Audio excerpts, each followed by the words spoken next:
तेल बड़ी हुई है।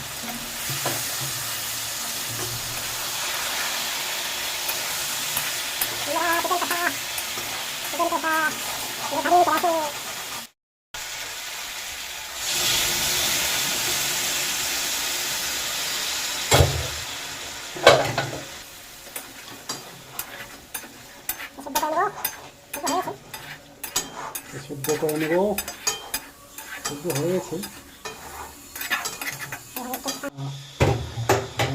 চিকেন মশলা ঢেকে দিয়ে আমি সেদ্ধ হয়ে যাক। চিকেন কষা, চিকেন মশলা আবার নামিয়ে দেবো, সেদ্ধ হয়ে যাক।